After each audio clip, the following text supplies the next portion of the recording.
been to our ladies' lunches before and have kind of know the deal and know the Biz Foundry. So for those of you who haven't or haven't been here in a while, I need my spiel. The Biz Foundry is an entrepreneur center that services the Upper Cumberland region. We offer resources for your business, but we also have a co-work space in Cookeville, Sparta, and McMinnville. There's lots of stuff we do, but this is one of the resources that we have as a way for women to come together and connect. We always do these lunches the second Thursday of the month. So if you've not, I haven't done this with you guys in a while. If you take out your phones and you go to the second Thursday of the month in December, I don't remember what that date is, you can add a recurring event, and so you can always have it in your phone from 12 to 1, the second Thursday of the month, and so you can join us for a lunch like this. We have different types of speakers or just gathering, networking type of things during that time. So without further ado, I'm going to introduce Booth Andrews, who is going to be on an upcoming episode of Powered by Her, which I'm really excited about. We just went and recorded that earlier today. So Powered by Her, for those of you who don't know, there's been many people that are in this room that have been on Powered by Her. It's a female entrepreneurship podcast that we put out every other week. It features the journeys of local entrepreneurs. Booth is a mental health coach. She'll tell you her story, but I met her about 2 years ago when I was in the middle of my divorce at an entrepreneurship conference. And actually, Serena and I were sitting at a table, and I just cried the whole time because it really focuses on mental health. She really focuses on mental health and what you need to do to take care of yourself, and that's something that we forget often as women to do. So I'm very glad that you guys are here to take the time out of your busy schedules to focus on this topic. So, Booth. Tiffany, thank you for having me, and thank you all for coming out today, and hello to anyone who is joining us online.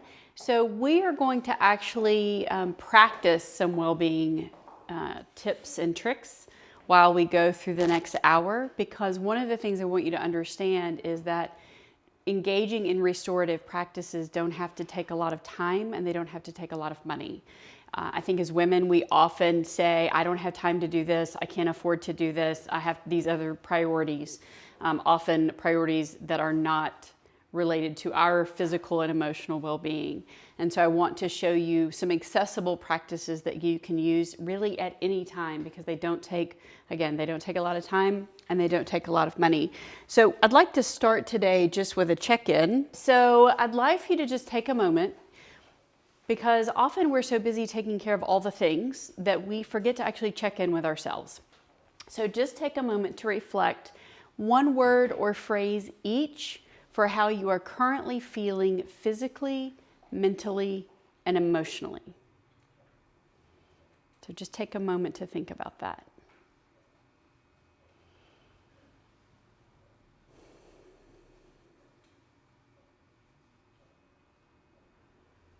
And then would anybody be willing to share?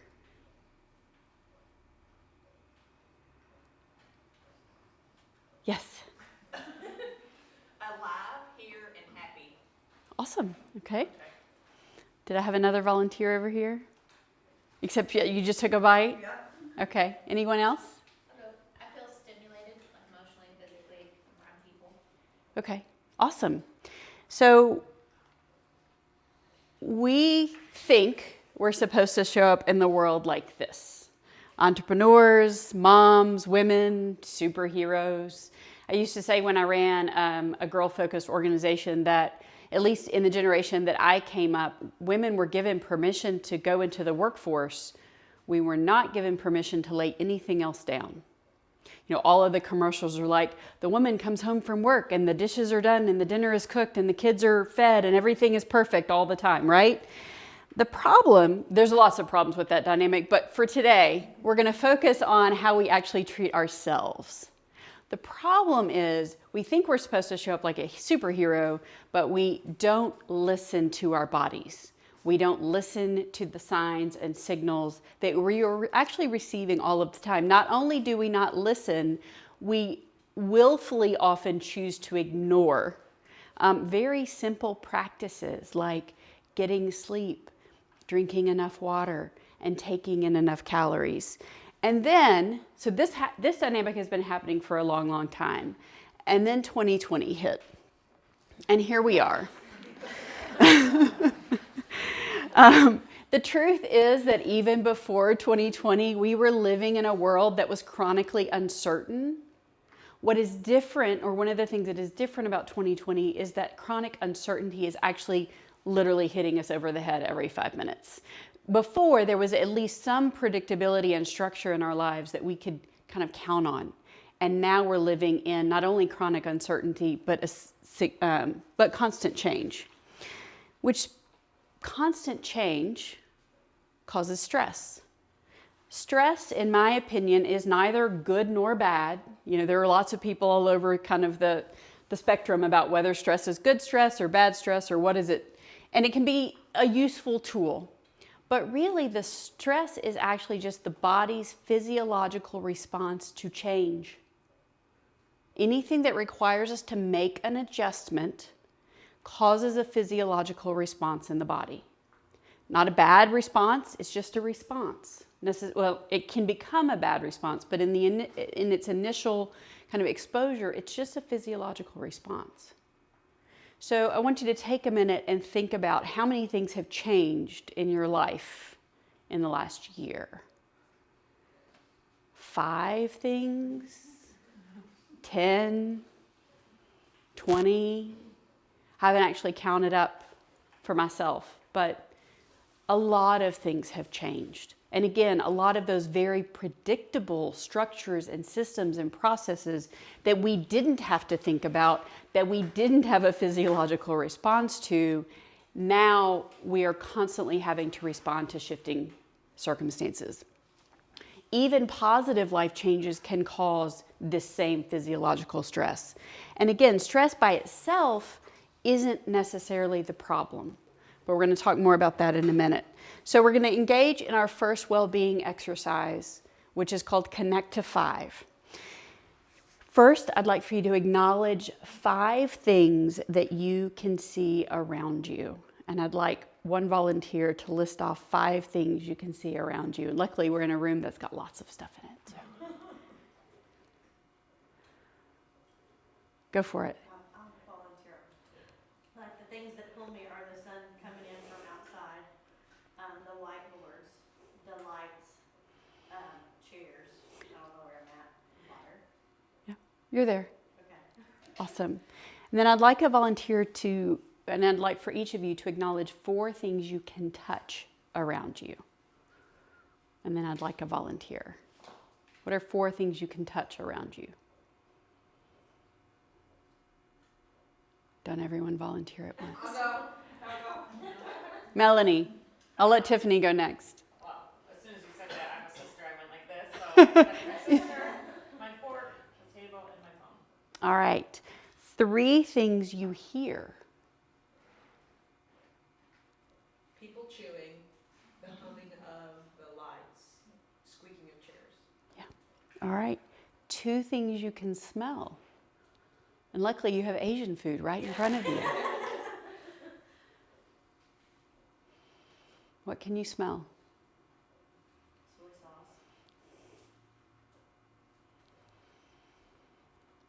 I can smell multiple things. You could say the egg roll and the soy sauce. Okay. 1 thing you can taste. This dressing. The dressing. All right.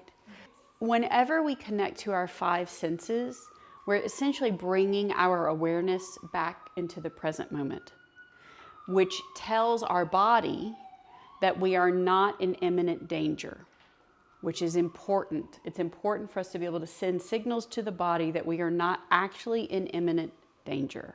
And connecting to our 5 senses is one of the ways that we can do that. So anxiety is a word that not a lot of people talked about possibly before 2020. Anxiety is the mind and body's normal response to unfamiliar situations.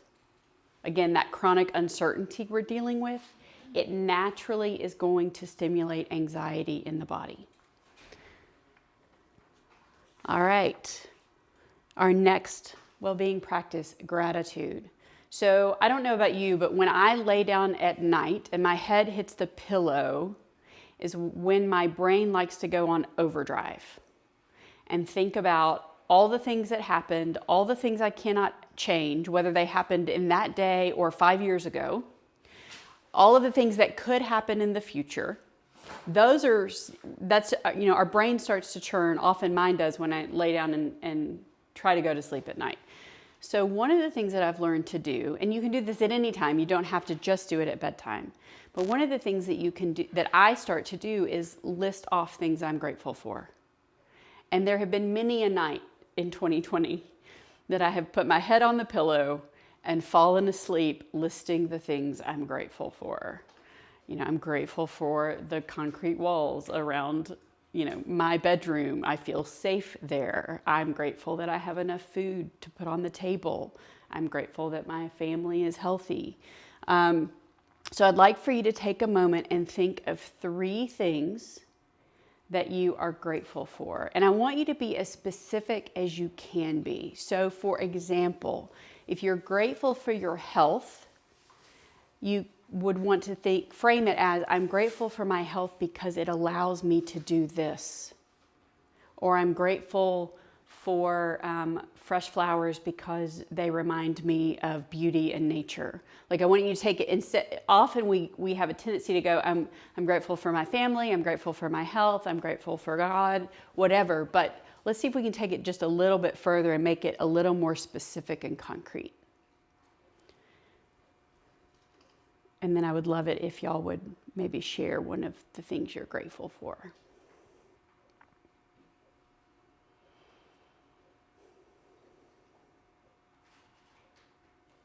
I'll go. Okay, Am I doing one? just one. Okay. I'm grateful for my job because it allows me to impact the lives of those around me. Awesome. Yes. I'm grateful for my parents because they're both in their 80s and a lot of my friends don't have their parents still. Yeah. Okay. One more?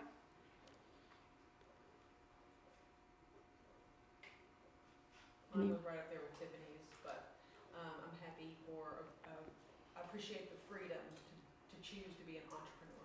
Yeah. One of the things that I spend a fair amount of my free time doing is I love to lift weights. And I love feeling strong. And one of the many reasons why I love feeling strong is because my son is 10 and I can still throw him over my shoulder if I need to. So there are actually scientifically proven benefits of gratitude. Gratitude has stronger links to mental health and life satisfaction than most other personality traits, including optimism and hope. It activates the brainstem region that produces dopamine, which helps us feel good. It stimulates the hypothalamus, which helps us regulate our stress, and the ventral tegmental area, which is part of our reward circuitry that produces the sensation of pleasure.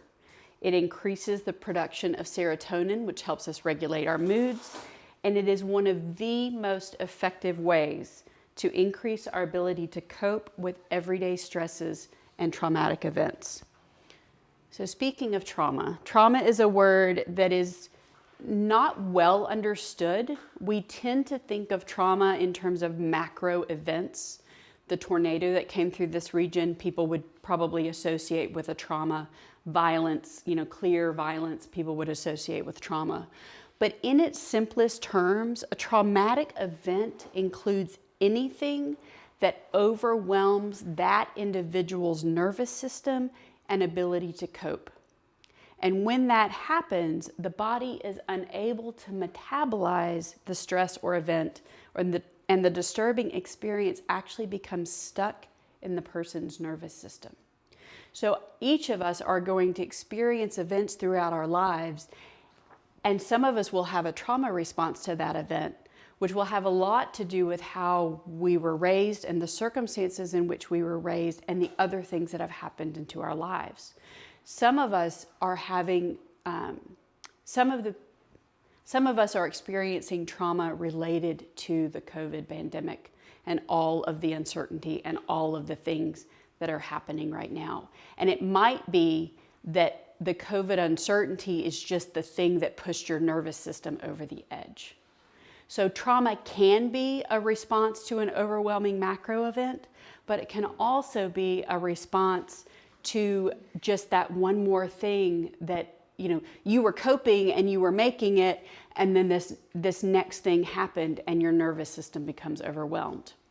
So, and I'll tell you what all these things have in common in a few minutes. So the next well-being practice is extending your exhale. So breathing is one of the most important things that we can do to actually restore our body's ability to cope with stress and anxiety and trauma. And usually when we get anxious, we start taking short, shallow breaths. And the more we take short and shallow breaths, the more we're telling our body that there's something that there's a problem. And then our body makes us breathe short, shallow breaths. And then it's kind of this perpetuating cycle. And we find ourselves, for years, I found myself driving and like barely inhaling, just like I'm holding my body so tight because of all the things that I'm forgetting to breathe. So I'd like for you to take a moment and get comfortable in your chair and allow your back to kind of be fully supported by the back of the chair. You can play along at home. Release your shoulders down away from your ears and neck and allow your spine to support your head. You can close your eyes or simply lower your eyes, and I'd like for you to take a few breaths here.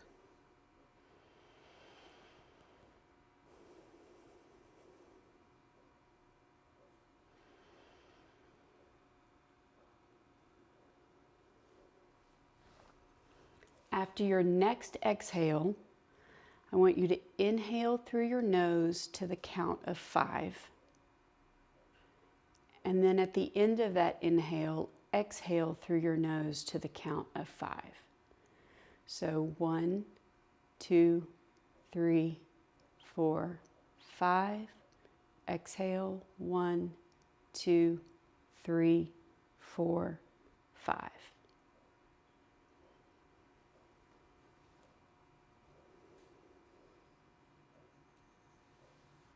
Once you feel comfortable with breaths that last 5 counts, you can increase how long you breathe in and breathe out, 1 count at a time as you feel comfortable, up to 10 counts.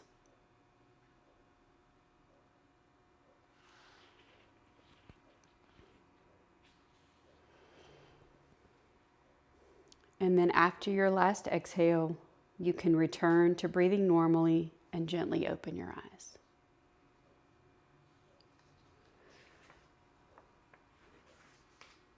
Did anybody notice any shift in how you felt? So how does deep breathing or extending your exhale help? And I want to say extending the exhale is the piece that allows us to extend the inhale. If we haven't extended our exhale, it makes it harder to draw in a longer breath. And so often when you're wanting to slow and expand your breathing, you start with the exhale. So deep breathing exercises help you relax your muscles. It's hard to maintain a lot of physical tension when you are breathing properly. Oxygen delivery improves, which increases the functionality of every system in your body, including an increase in mental concentration and physical stamina. Your blood pressure lowers. As your muscles let go of the tension, your blood vessels dilate and your blood pressure can return to normal. Endorphins are released. Deep breathing can trigger the release of endorphins, which improves feelings of well-being and can also provide pain relief. And detoxification improves. Good breathing habits help the lymphatic system function properly, which encourages the release of harmful toxins, which cleanses the body and allows it to direct its energy to more productive functions. Because of what we are going through, I've already introduced the definition of anxiety, but we're going to go a little bit deeper and explore what anxiety actually feels like. Because I know when I started to experience anxiety, and this was a number of years ago, I didn't know what it was. So I want you to be able to identify some of the signs and symptoms. Racing mind, sleep disturbances, feeling breathless, heaviness in the chest. One of my most common symptoms of anxiety that I experience personally is nausea. I don't want to eat.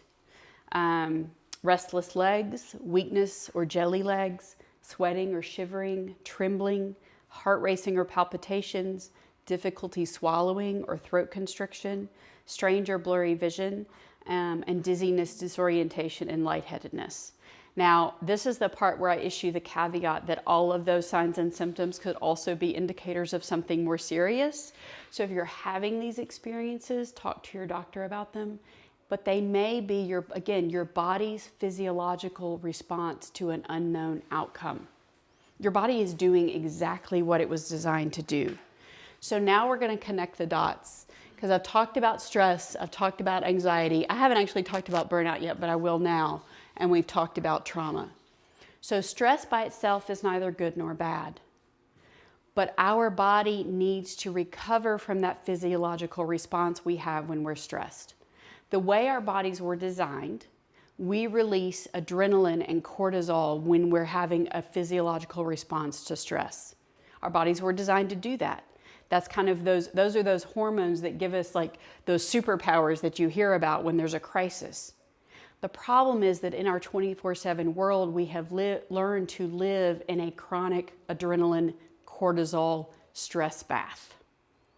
And when we don't use tools like the ones you're learning today to bring our physiological response back to kind of an equanimity, I guess, when we don't give our body a break from those stress hormones, that causes the deterioration of every system in the body.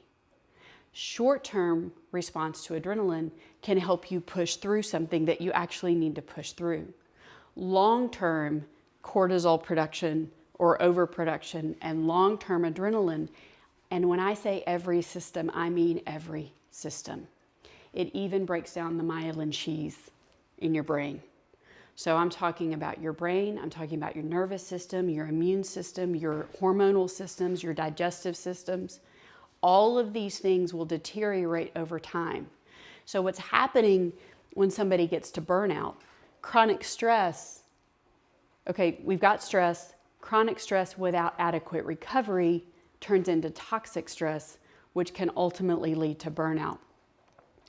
But one of the things that is happening in all four of these scenarios, when we are having a chronic or toxic, when we've been exposed to stress long enough and we're not engaging in adequate recovery, when we're having an anxiety response, when we're experiencing burnout, or we're having a trauma response, our brain starts to shunt all of its resources, all of our resources toward the brainstem. It shunts all of our resources away from the prefrontal cortex. Guess what lives in the prefrontal cortex? It's known as executive functioning. You know when you hear about the teenage boy who did the really, really stupid thing?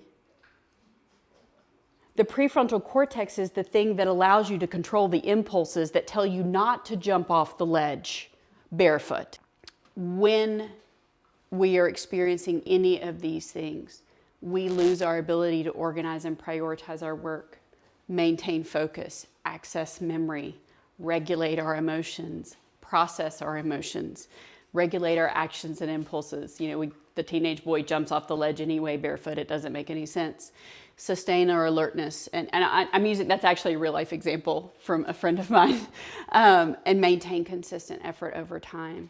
And I don't know if, there were a lot of memes that came out kind of, at least in my community, midway through the kind of lockdown. And it was like, if you are having trouble focusing right now, stop beating yourself up. Your body's just having to adjust to all the things that are happening. But all of the processes and all of the things that I'm teaching you today are things that actually help you down-regulate your nervous system and give it a break. Our body has an incredible ability to heal if we can stop the onslaught. You know, when we are living with a chronically inflamed nervous system, our body can't heal in that state. Our body can't heal when we're having a trauma response, when we're stuck in fight, flight, or freeze. Our body can't heal when we're not ever taking time to back off whatever the stressors are in our life and to do things that are restorative. Drink water. This is what I'm still working on. Still, stress can cause dehydration, and dehydration can increase stress. Dehydration increases the release of cortisol in the body, which is the stress hormone, and the symptoms of stress can result in many of the same physiological responses as dehydration. Increased heart rate, nausea, fatigue, headache. So I love this part because people always reach for the water. But if you can remain hydrated, you reduce the magnitude of the physiological response you're having to stress. And it's still a practice for me. I'm still working on it. Spending time in or with nature. I have been incredibly grateful to live in East Tennessee during this time because I can get outside. I have actually a screened-in porch on my attached to my house. I spend a lot of time on that porch. So if you live somewhere nature is accessible, go outside every day, 15 minutes. As the weather permits. Put your feet on the ground, literally. I know, 15 minutes sounds like too much, but really, there's this kind of, I don't know if it's a yoga saying or whatever, but it's, if you don't have 10 minutes to practice yoga, you need an hour. Like if your life is so, like if your brain and life are so cluttered that you think you don't have 10 minutes, you probably actually need to take more time. If there's any reason you can't access nature, or anyone that you know is homebound and for whatever reason can't access nature, put plants in your space. If you don't have plants, put nature on your screensaver, watch films or videos or listen to nature sounds for 15 minutes a day minimum. But the research says that being in nature or even viewing scenes of nature reduces anger, fear, and stress and increases pleasant feelings. Exposure to nature not only makes you feel better emotionally, it contributes to your physical well-being, reducing blood pressure, heart rate, muscle tension, and the production of stress hormones. Research done in hospitals, offices, and schools has found that even a simple plant in a room can have a significant impact on stress and anxiety. And speaking of nature, we are basically houseplants with more complicated emotions. So we need to drink water and get plenty of sunlight. And speaking of emotions, oh boy, what habitual responses have we learned in the face of difficult emotions? What have we been taught to do? Nothing? Bury them, stop them, suck it up. Emotions are weak, mind over matter. We tell ourselves we shouldn't feel something. We shouldn't feel grief or sadness or overwhelm because somebody else has it worse. What is actually true about emotions is that the more we ignore them, the more control they have. When the mind thwarts the flow of emotions because they are too overwhelming, it puts stress on the mind and body, creating psychological distress and symptoms. Emotional stress, like that from blocked emotions, has not only been linked to mental illness, but also to physical problems like heart disease, intestinal problems, headaches, insomnia, and autoimmune disorders. Our body is actually ready to react to a perceived danger before we know we're having an emotion. And that's the reason why emotions aren't actually under our conscious control. But recognizing our emotions and naming them can diffuse the negative impact they can have on us and allows us to move forward with the benefit of our executive functions.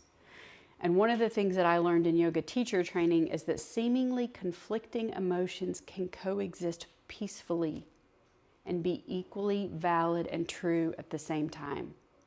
So when I was growing up, my role model was Spock from the original Star Trek series. Emotions are weak. Logic is the rule of the day. If you show emotion, people will take advantage of you. So first I thought I wasn't supposed to have any emotions. Then I thought I was only supposed to, and to see how I'm using I think about emotions. Anyway, I get the irony. I'll just say that. Then I thought that only one emotion was valid at the same time. Like you're either happy or sad, right? But what is actually true is that we can hold a lot of different emotions at the same time, and they can all be perfectly valid. It's when we start to try to shut them down or push them aside or discredit them and tell ourselves they're not valid that we make ourselves sick. So the next practice is just a naming your emotions practice. And I recommend that this is something, particularly anytime you're feeling stressed, overwhelmed, anxious, even physically ill, that you spend 5 minutes a day writing down your emotions. You don't have to wrap a story around them. There's research out there that says the actual physiological response to emotions only lasts about 90 seconds. It's the stories we wrap around them about whose fault it is, or why we're not supposed to feel that way, or how we are so stupid that we put ourselves in a situation that we're now having this negative experience. That's what prolongs the pain, so to speak, of the emotion. But our physiological response is very short term. And if we can just allow the emotions, name them, and just give them permission to be, they will naturally work their way out. And that's what we want them to do. We want our emotions, or we want that physiological response to have a chance to resolve, because it will. But we spend a lot of time just running from feeling bad with all sorts of things. You know, food, alcohol. For me, it was work. I spent 30 years running from negative emotions by being a high performer instead of just letting myself feel what I felt. So I'm not going to ask you to self-report on this one, but I would like for you to take a moment and just name to yourself any of these emotions. This list is from Brene Brown's research, but any emotions that feel valid to you or feel real to you right now.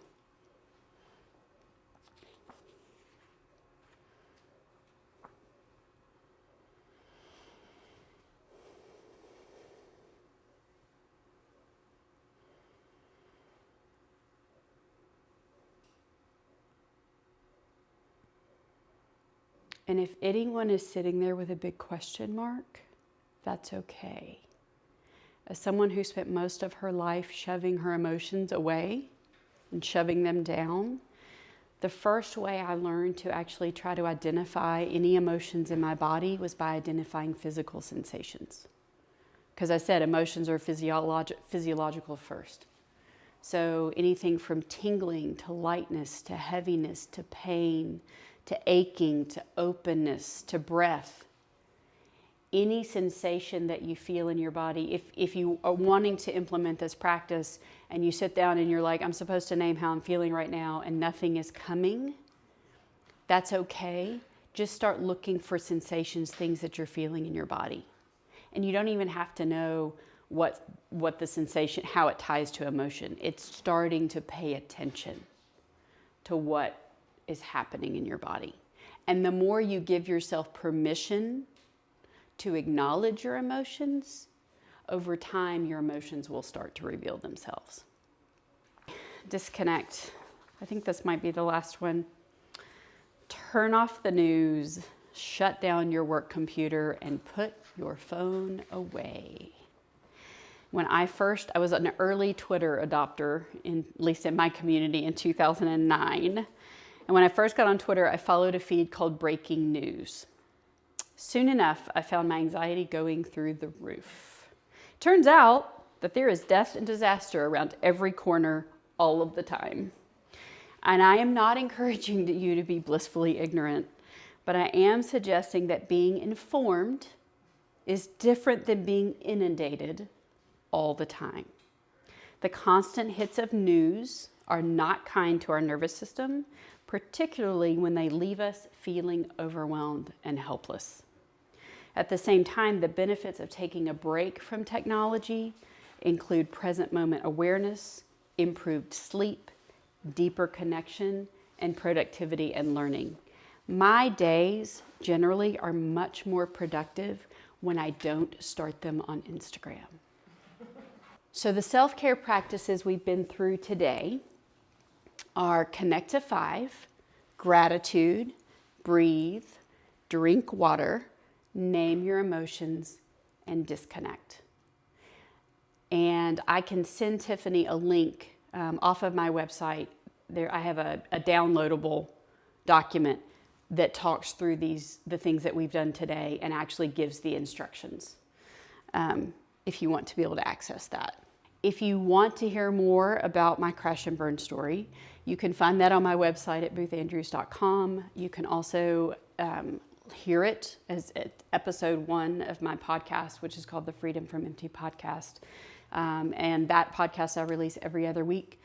And it is me continuing to tell the story of how I'm learning to be well and stay well after a multi-year mental health crisis that came on as the result of burnout and pushing myself into the wall repeatedly for a few decades. So